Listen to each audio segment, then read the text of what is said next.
பிறப்புக்கும் எல்லா உயிர்க்கும் என்ற உயர் நெறியை காப்பது மட்டுமல்ல, திருவள்ளுவரையே காக்க வேண்டிய நிலையில் நான் இருக்கிறேன். அவருக்கு நான் அவருடைய தோற்றத்தை வரைந்தோம், அவருடைய கருத்து இதுதான் என்று காட்டினோம். இதற்கு மாறான ஒரு கருத்துக்கான அடையாளம் நிறுவப்பட்டிருக்கிற கடல் நடுவிலே கொண்டு போய் நிறுவி அதற்கு அறைகூவலையும் நாம் விடுத்து விட்டோம். இரண்டுக்கும் நீங்கள் கண்ணாடி பாலம் அமைக்கலாம், கருத்து பாலம் அமைக்க முடியாது.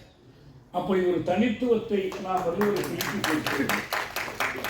ஆனால் அவர்கள் என்ன செய்கிறார்கள்? ஒரு கட்டத்திலே இவருக்கு ஒரு சிலை கொண்டு போய் நாங்கள் கங்கை கரையிலே அமைக்கிறோம் என்றார்கள். பொதுமறை தந்த வள்ளுவராயிற்றே, மெய்ப்பொருள் பேசிய வள்ளுவராயிற்றே, அதற்காக அதை ஏற்றுக்கொண்டார்களா என்றால் இல்லை. இந்த ஆளையெல்லாம் இங்கே கொண்டு வர முடியாது என்று தள்ளிவிட்டார்கள். அவர் கங்கை கரையிலே பரிதாபமாக கிடத்தப்பட்டு கிடந்தார்.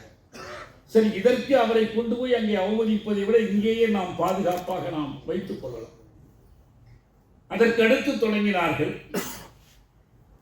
ஒரு குழந்தைக்கு உடை உடுத்தி அழகு பார்ப்பது போல கையிலே யார் கிடைத்தாலும் ஒரு காவி உடுத்தி அழகு பார்க்கிற ஒரு கூட்டம் இருக்கலாம். அவர்கள் கடைசியாக வள்ளுவருக்கும் காவி உடுத்தியிருக்கிறார்கள்.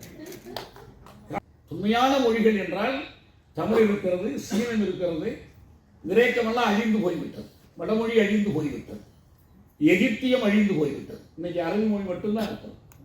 தொன்மையான மொழிகளில் இன்றைக்கும் உயிர் வாழ்கிற இரண்டு மொழிகள் சீன மொழியும் தமிழ் மொழியும் மட்டும்தான். வேற எந்த மொழியும் இன்றைக்கு இல்லை. எந்த தேர்தலிலும் இல்லாத அளவுக்கு இந்த தேர்தலில் வெற்றி பெற்ற ட்ரம்ப் அவர்கள் நான் வந்தால் போரை நிறுத்துவேன் என்று உறுதி கொடுத்தார்.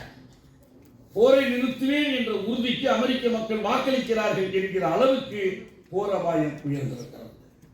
ஜெர்மனி, பிரிட்டன் போன்ற நாடுகள் ஒரு அணு ஆயுத போர் நடந்தால் வெடித்தால் என்ன செய்யலாம் என்று தடுப்பது பற்றி யோசிக்கிறார். இந்த அழிவை தடுப்பதற்கு, போர்களுக்கு எதிரான உணர்வை ஊட்டுவதற்கு, ஒரு அமைதியான வாழ்வுக்கு மக்களை அறியப்படுத்துவதற்கு, போரின் காரணங்களை களைவதற்கு குரல் நெறி நமக்கு தேவை. இந்த குரல் தான் என்பதில்லை, குரல் நெறி ஊட்டுகிற உணர்வு நமக்கு தேவை. திருக்குறளை பொறுத்தவரை அதிலே சொல்லப்பட்டிருக்கிற செய்திகளும் கருத்துக்களும் மட்டுமல்ல, அது ஒரு முழுமையான கருத்தமைப்பு, ஒரு சிஸ்டம் ஆஃப் தாட்ஸ். இதை ஒரு மாலையிலே கோத்த மலர்களைப் போல புரிந்து கொள்ள வேண்டும். மனிதன் ஏறத்தாழ 20 லட்சம் ஆண்டுகள் ஒரு மிருக வாழ்க்கை தான் வாழ்ந்தார். ஆனால் நாகரிக சமுதாயம் தொடங்கியதற்கு பிறகு சில ஆயிரம் ஆண்டுகள், ஒரு 10,000 ஆண்டுகளைத்தான் நாம் கடந்து வந்திருக்கிறோம். அந்த 10,000 ஆண்டுகளிலும் கூட நகர வாழ்க்கை என்பது வேளாண்மை புரட்சிக்கு பிறகுதான் தொடங்கியது. எனவேதான் குறிஞ்சி வாழ்க்கையில் வராத ஒன்று, முல்லை வாழ்க்கையில் வராத ஒன்று மருத வாழ்க்கையிலே தான் வருகிறது. அதில்தான் குடி என்பதும் ஊர்கள் குடியாக அறியப்படுவதும், அந்த குடி வாழ்க்கை என்பது அமையும் போதுதான் மொழி என்பது முழு வளர்ச்சி பெறுகிறது. நீங்கள் அதனால்தான் நம்முடைய தொல்காப்பியம் என்று எடுத்துக்கொண்டால் அதுதான் தொன்மையான இலக்கியம்.